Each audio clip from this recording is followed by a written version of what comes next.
Hey everybody, it's Zafir from No Love Lost 2.0. How y'all doing? How y'all doing? How y'all doing?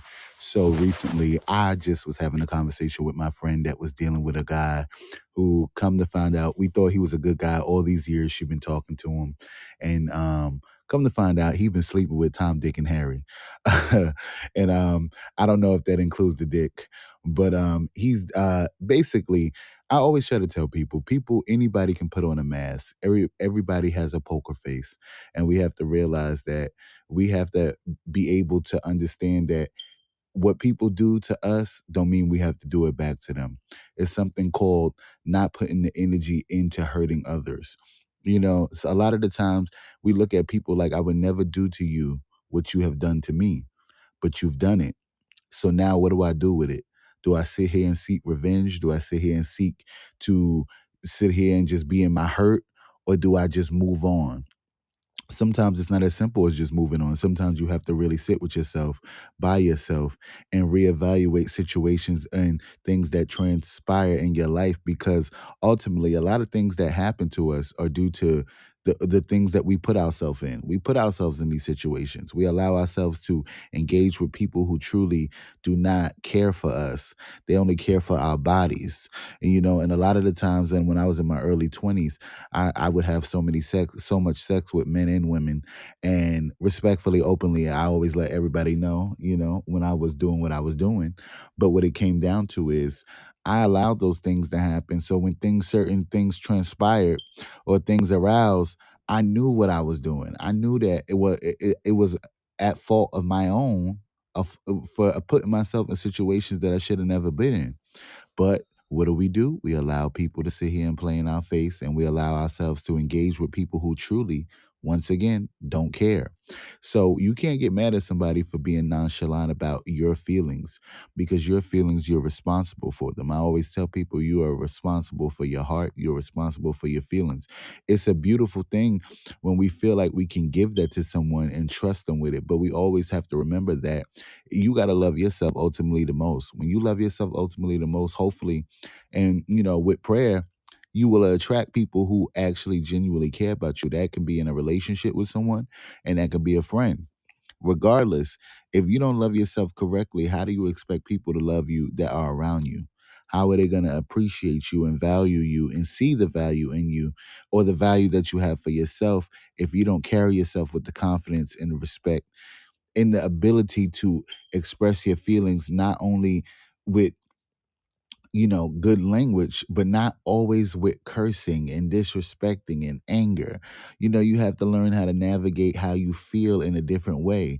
Sometimes we get used to things, so we just get used to just navigating in that way of being angry, being upset, being bitter, being mad, but we don't know how to say, you know what, this doesn't work for me, or this is not making me happy, or this is not okay for me, or what can we do to change how we interact with each other, because I'm not happy with the situation. Instead, we react with our emotion, and we focused on everything that is wrong and how the other person can make it right. Sometimes you have to step back and really reevaluate yourself and realize that you caused the chaos in your own life. Even if people play a role in it, you are the stage. You are the main actor in your own life. You are the main character in your own life, I should say. And you are responsible for how you react to how things play out in your life. Not saying you can't be upset, not saying you can't feel, but what it comes down to is, if you always navigate in a higher place, you won't be able to sit here and navigate in a low place with peasants, people who are truly evil, people who truly don't have joy in their heart for you. They just want to sit in your life just to see you fail.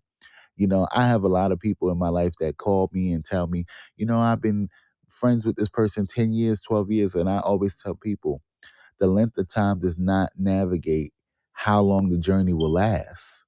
Sometimes you have to cut the journey short, or you have to take an exit before the journey even is completed, because you have to save yourself.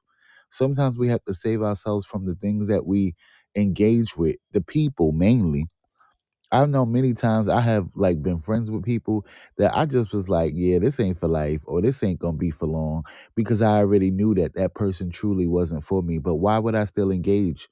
My younger mind, my lower vibrational self would allow myself to engage with people that I truly knew they liked me, didn't care for me, didn't want me around, was talking shit about me. But that was the younger me. Now, who I am today, I'm like, listen, man, if it ain't for me, I'm moving on. If it ain't for me, I'm good. I try not to, no, I don't just try not to. I don't put energy into things that are not for me. And that includes people. And like I've noticed even the last like year, I've noticed my circle gets so much smaller due to the fact that I just don't want to engage with people who are takers. And I realized at one point, like, yo, I got a lot of takers in my life. I got a lot of people who are taking, and it's not always just financial, like I've said before. Sometimes it's emotional, sometimes it's the mental. It plays a role in all aspects of life. Like I said, when you are the main character and you allow people to come in and take center stage in your story.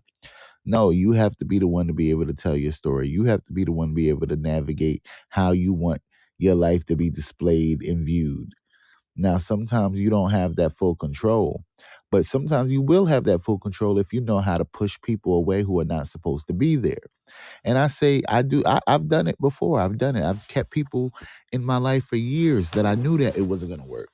I knew that the friendship wasn't going to last or the relationship wasn't going to last. I've been with people before that, before the relationship started. I was like, yeah, this ain't going to last. But you know what? I'm just going to ride it out. But why? Why should we ride it out? Why should we ride things out that we know are not going to last? Like, I fully know that that's not true self-love. It's not true self-improvement and self-care. And, that's truly not focusing on your mental health. When you already know a situation is no good and you continue to involve yourself with people who you already know do not fuck with you. And that goes back to my friend. Like I told her, I was like, yo, if you knew this person couldn't give you what you desired, you knew this person did not fuck with you the way you fuck with them. And that's okay. Sometimes we make that mistakes and we think that people who come into our lives for a long time are like, a root on a tree. Like they're never going to go away because they're what helps us grow. Meanwhile, that motherfucker a leaf. That motherfucker blow with the wind. Okay, a lot of people blow with the wind, especially nowadays. Everybody has a poker face on. Everybody is all about themselves and not trying to get hurt, but hurting others in the process. And to truly love yourself, you don't have to hurt nobody. To truly care about yourself, you don't have to attack nobody. You don't even have to engage with things that you know are no good for you. What you truly do is you love yourself enough to take yourself out of those situations before they go too far or before you get to a point where emotionally you don't know how to react, but in a space of anger or bitterness. I know so many people who have gotten older and they are bitter old people due to the fact that life whooped their ass and they didn't love themselves enough to move on and move forward. Moving on does not mean just getting over it. Moving on sometimes means feeling it, going through it, dealing with it, and attacking it at every point and pressure point that there is in life. Sometimes you have to attack the things that are hurting you. And what I mean is that childhood trauma.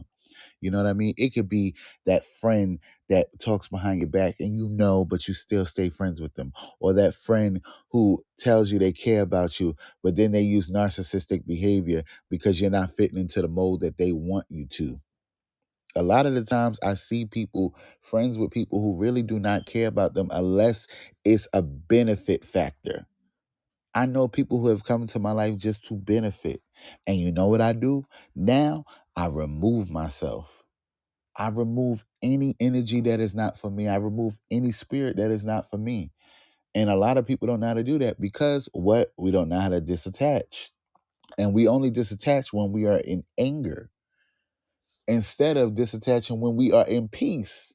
I'd rather keep my peace and not mess with a person anymore than keep going back and forth with somebody. I had somebody literally stalk me for years. I mean, inbox me on every one of my social medias and constantly try to be in contact with me, even when I moved to different states. And what it came down to is I was just like, You are operating in bitterness and anger about a situation that happened so long ago that I no longer acknowledge your pain or my pain from the situation due to the fact that I have moved forward, went through the feeling, went through the emotion, dealt with it, and then continued my life. And that's not easy for everybody to do. It wasn't even easy for me to do. But what you have to do is you have to be conscious enough to know when you are not in a safe space with yourself. And not being in a safe space with yourself means sometimes allowing people to become a main character in a story that does not belong to them. I recently just told a friend of mine, I said, listen, somebody has hurt you. Somebody is using you. And I know the situation. I told them, I said, listen, I'm not going to speak on this situation because I'm not going to get involved. But I had to finally tell them, like, listen, you are sitting here in pain about something that you know you can change, but you don't want the truth. But you have to realize if you get the truth or not, it doesn't matter. Sometimes knowing the truth don't matter. Sometimes you just have to cut the cord. You have to disattach. You have to remove yourself entirely in every aspect of that person's life. Not for them, but for yourself. And one thing I've known about myself is I didn't always know how to do that. But when I learned how to do it, people started saying, "Oh, oh, that's not good. That's not healthy." Sometimes what's healthy is removing yourself. Sometimes you can go through a healthy situation and that's toxic and it becomes healthy because with communication and growth and skills and knowledge and a person that is willing to sit here and learn to do it different. But that's not always easy because people get to adulthood and get stuck in behaviors that they learned and don't know how to unlearn them. And that's the biggest thing that I want to put out there today is that you have to unlearn behaviors that are not fitting for the life that you live now.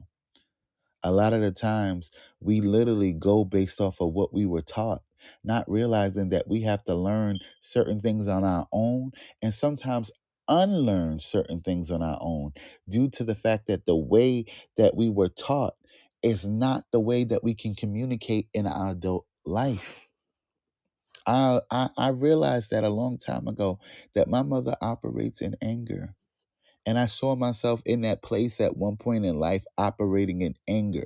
And it got me nowhere. It just got me with a whole bunch of feelings that I didn't know how to explain. A whole bunch of feelings that I didn't even know how to navigate through. But it took a conscious effort and time to unlearn certain behaviors to be the best version of myself for myself. Because self-love is the best love because it attracts the right love. And sometimes it attracts a damn user. And you have to be able to acknowledge that as well. So you can do what? Remove yourself before the situation becomes a permanent problem. And a permanent problem is having kids with people that you ain't supposed to have kids with. Sitting here engaging in a relationship with somebody that you know is mentally unstable and that has the possibility not to only emotionally hurt you, but physically hurt you. It's not always going to be easy, but it will always be worth it. Hey everybody, this is Sophia from No Love Lost 2.0. Make sure you check out the channel on YouTube. Make sure you stream all new episodes on iHeartRadio, Spotify, Apple Music, and Amazon Music as well. And make sure you continue to show that love to the page. Make sure you continue to show that love to my channel on YouTube and stream on all platforms. And don't forget, it's one love.